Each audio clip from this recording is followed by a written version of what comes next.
नमस्कार दोस्तों, जय हिंद, वंदे मातरम। मैं आपके साथ जायसवाल सर। आप सभी का स्वागत अभिनंदन है टीटी फैमिली शिक्षकों के परिवार जायसवाल कोचिंग सेंटर पर, पावर्ड बाय शिक्षा ही प्रकाश है। जी हाँ, शिक्षा में ज्ञान देती है, संस्कार देती है और यही शिक्षा का प्रसार प्रसार आपको जो डोर हाथे आने वाली है, आप सभी भावी अध्यापक अध्यापिकाओं शिक्षक बंधु के हाथ पर आगे।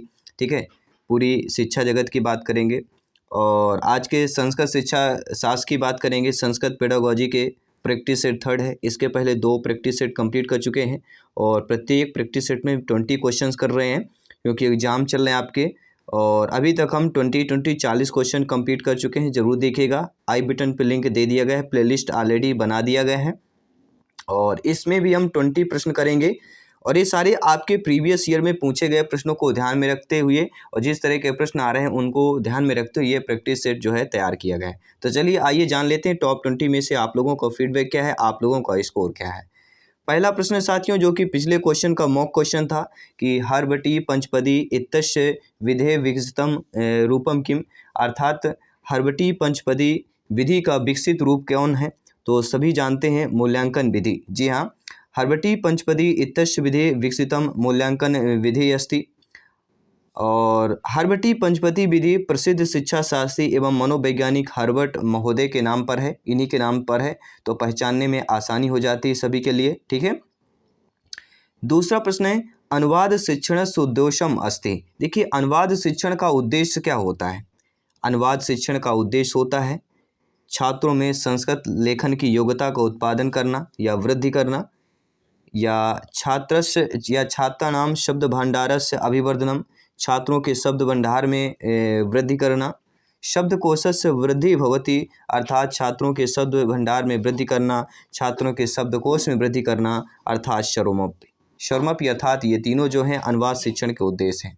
देखिए, अनुवाद शिक्षण के उद्देश्य क्या क्या होता है छात्रों में संस्कृत लेखन की योग्यता उत्पन्न करना, छात्रों के शब्द भंडार में वृद्धि करना, छात्रों के शब्दकोश में वृद्धि करना, ये तीनों दिए गए हैं। चौथा होता है छात्रों के संस्कृत भाषा एवं अन्य भाषाओं का तुलनात्मक ज्ञान प्रदान करना। और पांचवा होता है साथियों संस्कृत से भिन्न भाषाओं में व्यक्त विचारों को संबंधित भाषा एवं शैली के अनुरूप संस्कृत भाषा में लिखने का अभ्यास करना। ये 5 आपके अनुवाद शिक्षण के उद्देश्य होते हैं। अगला प्रश्न, तीसरा प्रश्न जो आप लोगों के स्क्रीन पर दिया गया है कि निम्नंग के तेषु अनुवादस्य प्रकार है नस्ति, मतलब निम्नलिखित में से अनुवाद का प्रकार नहीं है। तो इसके पहले हमें जानना चाहिए कि अनुवाद के कौन कौन प्रकार होते हैं। देखिए, अक्षर से अनुवाद, तथ्य अनुवाद और छाया अनुवाद। लेकिन जो चित्रानुवाद दिया गया है, ठीक है, पहला ऑप्शन जो दिया गया है, तो चित्रानुवाद जो है ये अनुवाद का प्रकार नहीं है। बाकी आपके अक्षर से, तथ्यात्मक, छायानुवाद, ये तीनों आपके प्रकार हैं। और अनुवाद एक ऐसा शिल्प होता है जिसमें एक भाषा के उसी संदेश को प्रस्तुत करने का प्रयास किया जाता है। अनुवाद सिद्धांत में छाया शब्द अति प्राचीन है और इसमें मूल पाठ की अर्थ छाया को ग्रहण कर अनुवाद किया जाता है। और संस्कृत में लिए गए भास के नाटक जो है भास महोदय जी के हैं, इन्हीं के नाटक आपके हैं स्वप्न शव दत्ता। जी हाँ, स्वप्न वाशव दत्तम, इनका आपने नाम सुना होगा। कालिदास के नाटक है अभिज्ञान शकुंतलम के हिंदी अनुवाद के उत्कृष्ट उदाहरण आपको मिल जाते हैं। चौथा प्रश्न है साथियों, सभी कमेंट कीजिएगा। मेरे सभी प्यारे मित्र, प्यारे प्यारे भाइयों की प्यारी प्यारी बहनें, गृहिणी जिनका सपना है टीटी एग्जाम को फतेह करना, सिलेक्शन को 101% पक्का करना। जी हाँ, सभी कमेंट कीजिएगा। सभी मित्रों को जय हिंद, वंदे मातरम, इंकलाब जिंदाबाद। प्रश्न आ चुका है, बेहतरीन फीडबैक आ चुका है कि शिक्षणम भवेत। साथियों, शिक्षण कैसी होती है? तो शिक्षण का सूत्र सभी जानते हैं, सरलम प्रति कठिनम या सरलात कठिनम प्रति, अर्थात सरल से कठिन के प्रति। जी हाँ, शिक्षण कैसा होता है? सरल से कठिन के प्रति होता है। और इस सूत्र के अंतर्गत बालक को सबसे पहले सरल बातों को समझना, फिर उन बातों को समझाना चाहिए जो कठिन होते हैं। और यह क्रम बाल विकास के अनुकूल व मनोवैज्ञानिक है, क्योंकि बच्चा आयु बढ़ने व मानसिक विकास के साथ जटिल बातों को भी फिर धीरे धीरे समझने लगता है। पांचवा प्रश्न है, भाषा कक्षायाम आसन व्यवस्था परिवर्तन सहायतम यतः, अर्थात साथियों यहाँ पे प्रश्न आपका पूछा गया है, बहुत ही अच्छा प्रश्न है, शानदार प्रश्न है कि भाषा कक्षा में बैठने की व्यवस्था को जो है किस प्रकार परिवर्तन बनाया जाना चाहिए। तो भाषा की कक्षा में बैठने की जो आसन व्यवस्था मतलब बैठने की व्यवस्था में परिवर्तन के लिए अगर देखा जाए तो परिवर्तनीय बनाया जाना चाहिए, जिससे क्या होता है युगल क्रियाम, जी हाँ, युगल क्रियाम सामूहिक क्रियाम चा प्रोत्साहित। युगल क्रिया अर्थात जोड़े बनाकर तथा समूह क्रिया को प्रोत्साहन करना चाहिए। डी ऑप्शन सही हो जाएगा। 16वां प्रश्न दिया गया, 6वां प्रश्न साथियों दिया गया है, अभी 16वां प्रश्न नहीं है, इतना जल्दी कैसे आ जाएगा हम भी, ठीक है, हमने भी सोच लिया कैसे बोल रहे हैं हम, ठीक है। चलिए ध्यानपूर्वक, काफ़ी सारी चीज़ें हो जाती हैं जो आप नहीं करना चाहते हैं, एक्टिविटी होती रहती है, लेकिन एक्टिविटी पर कंट्रोल करना, ठीक है, जो चीज़ें हो जाती हैं उनको गलती स्वीकार करना बहुत ही बड़ी बात होती है, ठीक है। तो अपने जीवन में अगर गलती हो जाती है स्वीकार कीजिए, जब स्वीकार कर लेते हैं तो आपकी अंतरात्मा में एक अलग अलग ही आपको अलग फील होता है, एनर्जी मिलती है। लेकिन प्रश्न की बात करेंगे, अगला प्रश्न है, शिक्षा संबद्ध मूलभूत अधिकार संविधान शायन परिष्करण कार्बनीकृत है। अर्थात इस प्रश्न पर पूछा गया, देखिए ट्रांसलेशन बहुत ही जरूरी, ट्रांसलेट करना बहुत ही अच्छा माना जाता है, अगर आप कर पाते हैं तो बहुत ही अच्छा है। तो शिक्षा से संबंधित मूलभूत अधिकार जो है संविधान पे यहाँ पे पूछा गया है, कौन सा है, तो वह दोस्तों संविधानस्य खडशीत मेन परिष्करण। अर्थात शिक्षा संबंध मूलभूत अधिकार संविधान परिष्करण की बात करेंगे, खडशीत मतलब 86वें संविधान, जी हाँ 86वें, 86 शिक्षा से संबंधित मूलभूत अधिकार संविधान के 86वें संविधान संशोधन 2007 में स्वीकृत किया गया था। अर्थात 86वें संविधान संशोधन में शिक्षा को मूल अधिकार के अंतर्गत शामिल किया गया। कब यहाँ पे 2007 में स्वीकृत किया गया है, ये ध्यान दीजिएगा, 86वें संविधान संशोधन को 2007 में स्वीकृत किया गया है। अर्थात इसको अगर समझें कि 86वें संविधान संशोधन में शिक्षा को मूल अधिकार के अंतर्गत शामिल किया गया है, 2007 की बात करें। अगला प्रश्न है, एनसीएफ 2005 अनुसारम काल्पनिक चिंतनार्थम एवं चा साक्षरता द्वारा ज्ञानार्जनम मान्यते।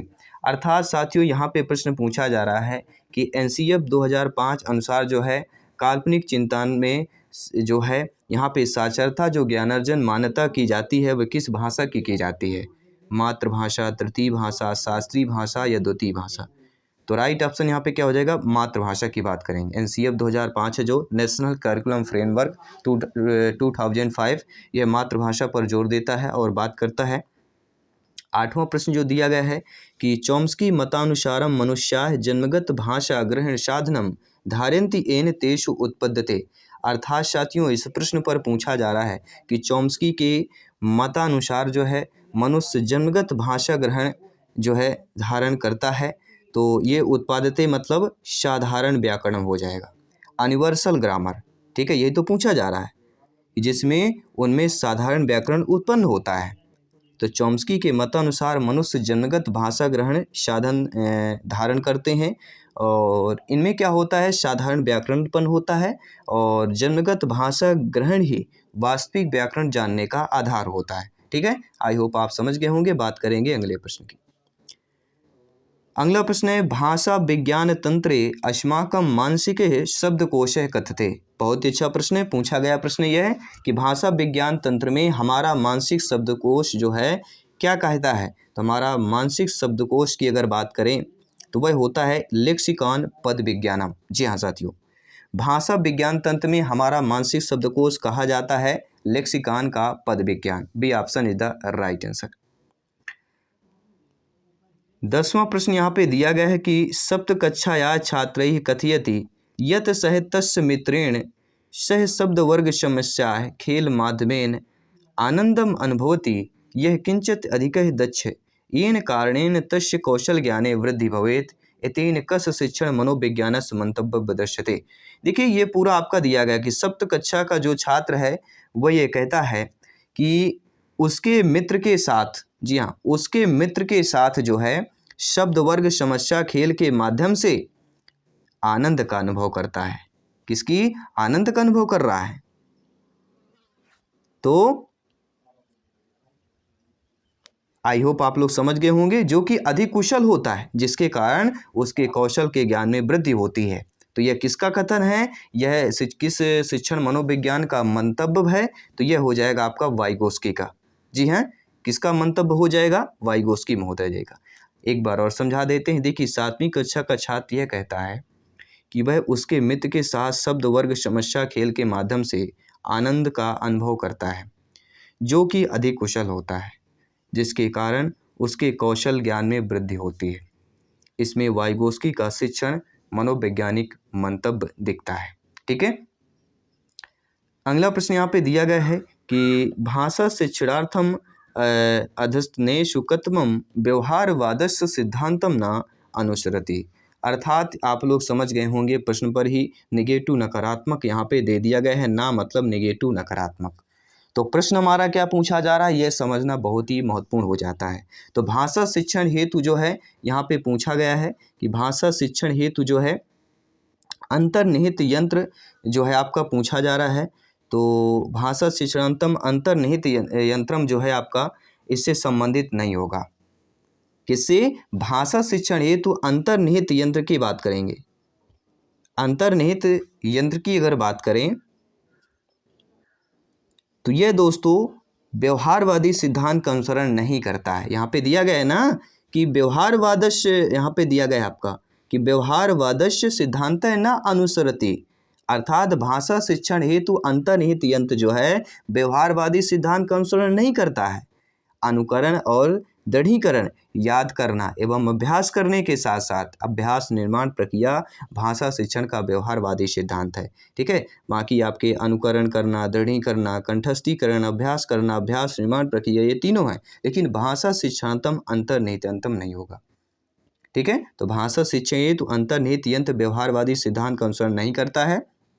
बाकी अनुकरण, दृढ़ीकरण, याद करना, अभ्यास करने के साथ साथ अभ्यास निर्माण प्रक्रिया या भाषा शिक्षण का व्यवहारवादी सिद्धांत हो जाएगा। अगला प्रश्न है अधस्तनेषु कस्मिन् विधौ मातृभाषाया व्यवधानम ना अपेक्षते। ये भी नेगेटिव प्रश्न पूछा गया है। अर्थात यहाँ पे दिया गया है कि किस विधि के द्वारा जो है, जी हाँ, किस विधि के द्वारा जो है मातृभाषा का व्यवधान नहीं होगा। तो आप जानते हैं, समझते हैं कि जो प्रत्यक्ष विधि होती है, डायरेक्ट मेथड, जी हाँ, डायरेक्ट मेथड या प्रत्यक्ष विधि के द्वारा जो है कदापि भी मातृभाषा का व्यवधान नहीं होगा, बल्कि अन्य तीनों विकल्पों से हमारा जो है मातृभाषा का व्यवधान होता है। द्वितीय भाषा से, शब्द भाषा से, स्वाभाविक भाषा से, लेकिन प्रत्यक्ष विधि से नहीं होता है, क्योंकि प्रत्यक्ष विधि मातृभाषा का अवबोधक है। ठीक है, चलिए अगला प्रश्न नोट कर लीजिएगा। यहाँ पे प्रश्न दिया गया कि लेखनस्य प्रथम सोपानम अस्ति। देखिए लेखन का प्रथम सोपान क्या होता है, सभी जानते हैं कि लेखन का जो प्रथम सोपान होता है वह हमारा कौन होता है, संयत लेखनम। जी हाँ, कंट्रोल राइटिंग। तो लेखन का जो है प्रथम सोपान क्या होता है, संयत लेखनम होता है। तो आई होप आप समझ गए होंगे, लेखन का प्रथम सोपान संयत लेखनम होता है। अगला प्रश्न दिया गया कि शिक्षा अधिकार अधिनियम अनुसारम आरटी एक्ट जो 2009 है, यह जो है प्रत्येकम छात्रस्य अधिकारे अस्ति, प्रत्येक छात्र को क्या अधिकार देता है। तो शिक्षा अधिकार अधिनियम आरटी एक्ट 2009 जो है यह प्रत्येक छात्र को यह अधिकार देता है कि वह मातृभाषा माध्यमेन अधिगंतुम, वह अपने मातृभाषा में अधिगम कर सकता है, पढ़ सकता है, सीख सकता है। ठीक है, तो यह शिक्षा का अध्ययन जो है अपनी मातृभाषा के अनुसार ही करेगा और उस छात्र को जबरन किसी अन्य भाषा के माध्यम से शिक्षण नहीं कराया जाएगा। यह आरटी एक्ट 2009 शिक्षा अधिकार अधिनियम के अनुसार, ठीक है, वह बालक स्वतंत्र होता है, इसलिए मातृभाषा के बालक के प्रथम पाठशाला की जननी भी माना गया है। मातृभाषा की बात करें। अगला प्रश्न है प्रतिपुष्टि फीडबैक अस्ति, अर्थात जो प्रतिपुष्टि होता है, फीडबैक होता है, वह क्या कौन सा हो जाएगा। ठीक है, डायरेक्टली हम आंसर कर रहे हैं। ठीक है, फालतू के, ठीक है, जब टाइमिंग होता है प्रैक्टिस सेट करते हैं, तो क्योंकि एग्जाम चल रहे हैं, टाइम बहुत ही कम है, तो डायरेक्टली हम क्वेश्चन 2 आंसर कर रहे हैं। तो प्रतिपुष्ट या फीडबैक क्या होता है, यह उभय शिक्षक शिक्षार्थिना कृते स्व विकास की बात करेंगे। अर्थात प्रतिपुष्टि को अनेक वैज्ञानिकों ने स्वस्थ छात्र शिक्षा शिक्षकस्य विकास के रूप में परिभाषित किया है।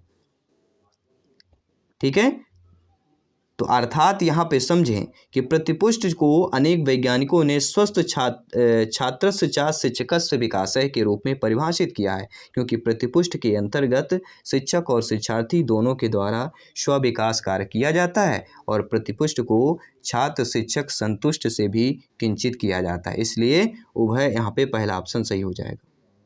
ठीक है, कोई भी डाउट हो कमेंट करें, फीडबैक करें। आपका प्रत्येक कमेंट फीडबैक सिरोपरि है, शर्माना है। लगभग 5 प्रश्न और बचे हैं, इनको कंप्लीट करते हैं, इस प्रैक्टिस सेट को कंप्लीट करते हैं। साथियों, बालाय भाषा अध्ययनार्थम अपेक्षित क्षमता पुरस्कृत उत्पन्ना भवति कह उदत। देखिए किसने कहा है कि बालक के अभ्यास की बात करेंगे। जी हाँ, बालय अभ्यासनार्थम अपेक्षित क्षमता पुरस्कृत उत्पन्न भवति, किसका कथन है? तो चॉम्स्की महोदय जी का कथन है, नोट कर लीजिएगा। कथन स्टेटमेंट आपके संस्कृत पेडागॉजी में भी पूछे जाते हैं।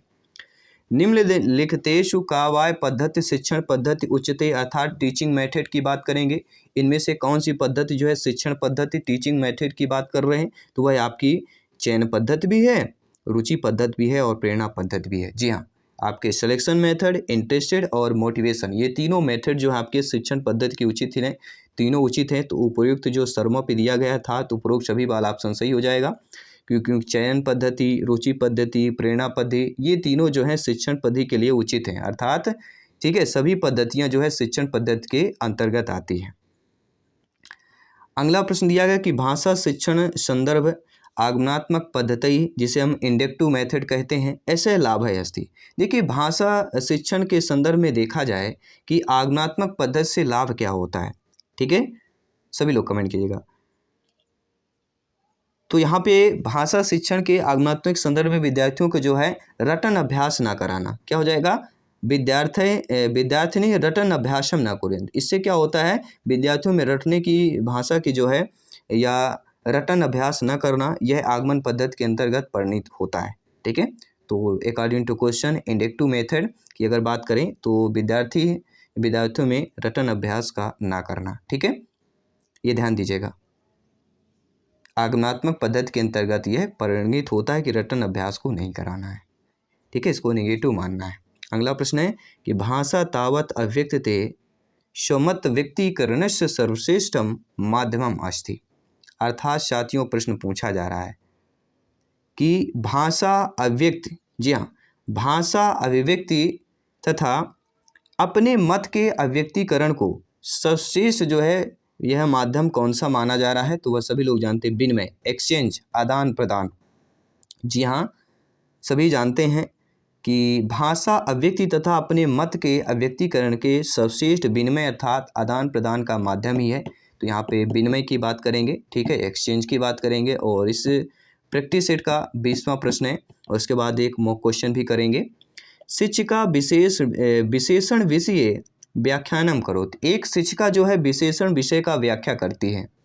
सा तदा सर्वान् छात्रान् प्रत्येकम